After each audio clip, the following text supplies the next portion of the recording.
Hello అండి, అందరికీ నమస్కారం. వెల్కమ్ టు ఆది హోమ్ డైరీస్.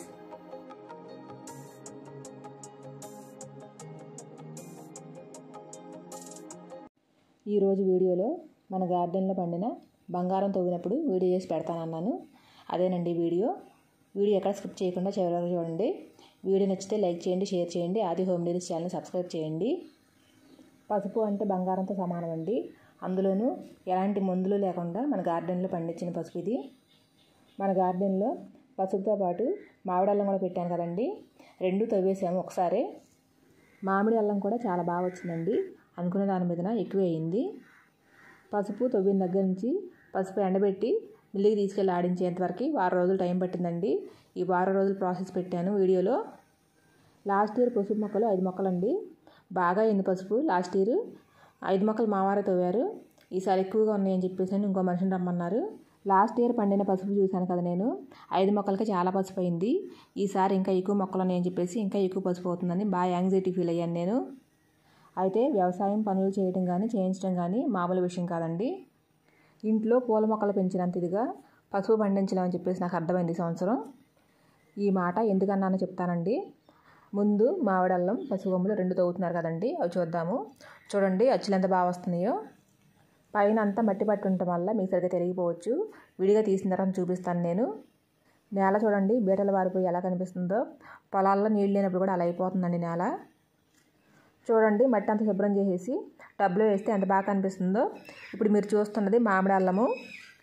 ఈ మామిడి అల్లం పచ్చడి చేసుకోవడానికి ఉపయోగపడుతుందండి, కూరల్లోకి వాడుకోరు దీన్ని.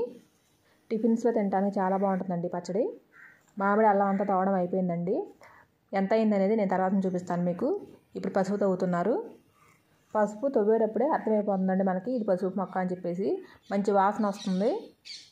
పసుపు కొమ్ము మామిడి అల్లం కొమ్ము రంగులు కూడా తేడా ఉన్నాయండి, చూస్తే మీకు కూడా అర్థమవుతుంది.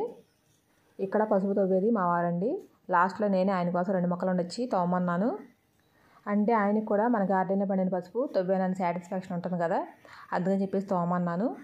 మా వారు కూడా ఇలాంటి పనులంటే ఇంట్రెస్ట్ అండి. కాకపోతే వ్యవసాయంలో ఉన్న మెలకువలు తెలియవు అంతగా. ఇంటి దగ్గర టెర్రస్ పైన పెట్టిన కుండీల్లో మొక్కల్ని ఎప్పటికప్పటికి తీసి మళ్ళీ పెడతా ఉంటారండి. ఆ మొక్కను తీసేసి ఆ కుండీలో ఉన్న మట్టి అంతా కిందేసి ఆ మట్టిని లూజ్ చేసి అందులో ఇంకా ఎరువులు కలిపి మళ్ళీ మొక్కను పెడతారండి. అయితే అది కుండీల వరకే అనుకున్నానండి నేను.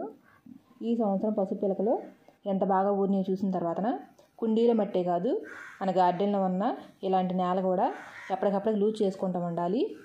పసుపు మామిడి అల్లము 2 కంప్లీట్గా తోమేశారండి పూర్తిగా. అచ్చులకి బాగా మట్టి పట్టేసింది కదా, అందుకని కింద వేయకుండా పట్టా మీద వేసి ఆరబెట్టాం బయట. మీరు ఇప్పుడు చూసేది మామిడి అల్లం అండి. కలర్ చూడంగానే మీకు అర్థమైపోతుంది.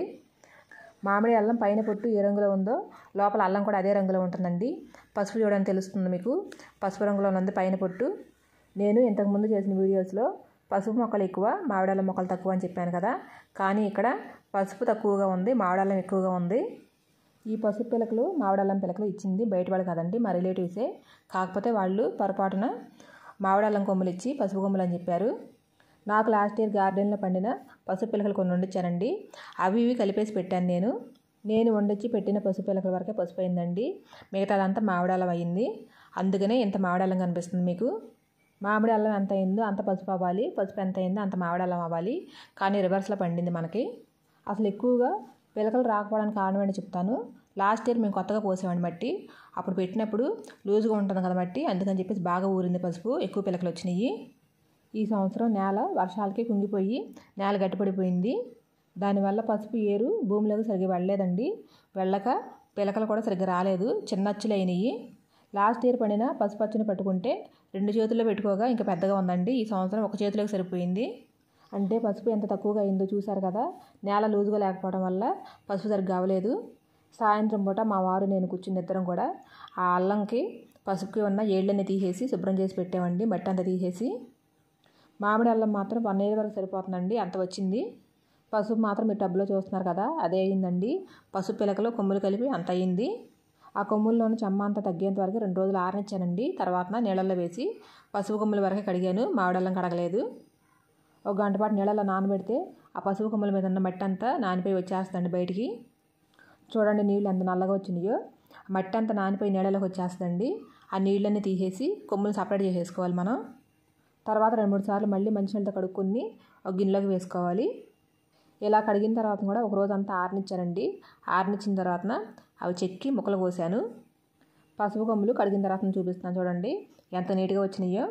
నేను నెక్స్ట్ ఇయర్ పెట్టుకోవడానికి కొన్ని పసుపు పిలకలు సపరేట్గా పెట్టానండి. మీకు చూపిస్తాను చూడండి వీడియోలో. చూడండి మీకు చూపిస్తున్నాను. ఇవేనండి నెక్స్ట్ ఇయర్ పెట్టుకోవడానికి నేను సపరేట్గా వండించాను. వీటిని కడగకూడదు, అలాగ వండించుకోవాలి. ఈ పసుపు విషయంలో చాలా జాగ్రత్తగా ఉండాలండి. ఎప్పుడు పడితే అప్పుడు ఎలా పడితే అలా అంటుకోకూడదు. చాలా జాగ్రత్తగా దాయటం కూడా. అలాగని కవర్లో వేసేసి మూడ కట్టేసి ఏదో మూలన పెట్టేయొద్దు, పాడైపోతాయండి. గాలి తగులుతూ ఉండాలి పసుపు పిలకలకి. నేను అందుకనే కవర్లో వేయకుండా కవర్ పైన పెట్టి చూపించానండి మీకు. ఇప్పుడు వాటిని ఒక పక్కన పెట్టేసి కడిగిన పసుపు పిలకలు ఉన్నాయి కదండి, వాటన్నిటిని ఒక గుడ్డ మీద వేసుకుంటున్నాను. మన వంటల్లోకి వాడే పసుపు కావాలంటే పసుపు కొమ్ములు ఉడకపెట్టుకోవాలండి. ఉడకపెట్టకుండా నేను ఆరబెట్టాను కదా. పసుపు కొమ్ములు ఎక్కువగా ఉంటే కొంచెం వంట పసుపు, కొంచెం పచ్చి పసుపు చేద్దాం అనుకున్నానండి. కానీ అనుకున్న దాని మీదనే తక్కువైంది కదా, అందుకని మొత్తం పచ్చి పసుపు ఆడేద్దాం అని చెప్పేసి అనుకుంటున్నాను. కొమ్ములు ఆరిపోయిన తర్వాత కంప్లీట్గా ఇలా ఒక పిల్లర్ తీసుకుని పైన వేళ్ళు ఉన్నాయి కదండి, అవన్నీ ఇలా పీల్ చేసేస్తున్నాను. వేళ్ళు అన్ని పసుపు కొమ్ములకి ఉండవండి, మధ్యలో ఉంటుంది కదా సెంటర్లో, ఆ ఒక్క పసుపు కొమ్ముకి మాత్రమే ఉంటాయి ఎక్కువగా, మిగతా వాటికి తక్కువగా ఉంటాయి. తక్కువగా ఉన్న వాటిని ఇలా పీల్ చేయాల్సిన అవసరం ఉండదండి. డైరెక్ట్గా మనం కట్ చేసేసి ఎండబెట్టేసుకోవచ్చు. నేను ఒక సంవత్సరం ఈ పచ్చి పసుపునే వంటల్లో కూడా వాడానండి. ఎందుకు వాడకూడదు అంటారో నాకు తెలియదు, కానీ ఒక సంవత్సరం వాడాను వంటల్లోకి, బాగానే ఉంది. చూడండి ఇలా పీల్ చేసుకున్న తర్వాత పసుపు కొమ్ము లావుగా ఉంది కదండి, అందుకని మధ్యలో కట్ చేసుకుని చిన్న చిన్న ముక్కలకైనా కట్ చేసుకోవాలి. ముందే ఇలా చిన్నగా కట్ చేసుకున్నాం అనుకోండి, ఉడియాల్లాగా తొందరగా ఎండిపోతాయండి. లేదంటే పెద్దగా వండించి ఎండబెట్టామనుకోండి, మిల్లుకి తీసుకెళ్ళేటప్పుడు మనం చిన్నగా దంచుకొని తీసుకువెళ్ళాలి. చూడండి పసుపు కొమ్ము ఎంత మంచి రంగులో ఉందో. ముదురు పసుపు కొమ్ములు అయితేనే ఈ రంగులో ఉంటాయండి, లేత పసుపు కొమ్ములు అయితే ఈ రంగులో ఉండవు. అందులోనే పచ్చి పసుపు కలర్ ఇంకా బాగా తెలుస్తుంది అంటారు. పసుపు కొమ్ము ఒకటే కట్ చేశాను నేను. కలర్ చూడండి ఎంత బాగా వచ్చిందో. ఈ పసుపుని పూజకి కూడా వాడతాం కాబట్టి స్నానం చేసి శుద్ధిగా ఉన్నప్పుడు చేసుకోవాలి ఇలాంటి పనులన్నీ. చూడండి కొన్ని పసుపు కొమ్ములు సైడ్లు ఉంటాయి కదండి, అలాంటివి పొట్టు తీయకోకుండా నేను కట్ చేసి వేసేసాను. ఏళ్ళు ఉంటాయి కదా బాగా, అలాంటి వాటిని పీల్ చేసుకుని కట్ చేసుకున్నాను. మొత్తం కట్ చేయడం అయిపోయిందండి. కట్ చేసిన తర్వాత చూపిస్తున్నాను నేను మీకు. పసుపు కొమ్ములు పీల్ చేసిన తర్వాత పైన పొట్టు చూడండి ఎంత వచ్చిందో. ఇదంతా వేస్ట్గా పడేయకుండా గార్డెన్లో మొక్కలు ఉన్నాయి కదండి, ఆ మొక్కల దగ్గర చిన్న గుంటలు తీసి ఆ గుంటల్లో వేసేసి మట్టి కప్పేస్తే పైన ఎరువుగా ఉపయోగపడుతుందండి. ఇప్పుడు చిన్నగా కట్ చేసుకున్న పసుపు కొమ్ములు మొత్తాన్ని ఒక గుడ్డ మీద వేసుకుని ఎండలో ఎండబెట్టుకోవాలి. ఇలా మొత్తం పలుచగా ఒకదానికొకటి అంటుకోకుండా పలుచగా ఆరబెట్టుకోవాలి. అలా ఆరబెట్టుకుంటే తొందరగా ఎండిపోతాయి. ఇలా నేను 5 రోజులు ఎండబెట్టానండి. 5వ రోజున చూపిస్తున్నాను చూడండి మీకు నేను ఎలా ఎండిపోయినాయో. ఇలా ఎండిపోయిన వాటిని ఒక డబ్బాలో వేసుకుని నేను మిల్లుకి పంపించాను. అవి ఎండిన తర్వాత ఎంత వెయిట్ ఉంటే అంత పసుపు వస్తుందండి మనకి. ఇవి 1 కిలో పసుపు కొమ్ములు అయినాయి. నేను మీకు డబ్బాలో వేసిన పసుపు కొమ్ములు చూపిస్తున్నాను, మళ్ళీ పసుపు కూడా చూపిస్తున్నాను చూడండి, అంతే వచ్చింది. చూడండి ఎంత మంచి కలర్ కనిపిస్తుందో, చాలా బాగుందండి. చాలా మెత్తగా ఆడారు పసుపు కూడా. ఇదండి మన గార్డెన్లో పండిన బంగారం లాంటి ఆర్గానిక్ పసుపు. మన గార్డెన్లో పండిన ఆర్గానిక్ పసుపు వీడియో అందరికీ నచ్చింది అనుకుంటున్నాను. ఇంటి దగ్గర స్థలం ఉంటే కనుక అందరూ పసుపు పండించడానికి ట్రై చేయండి.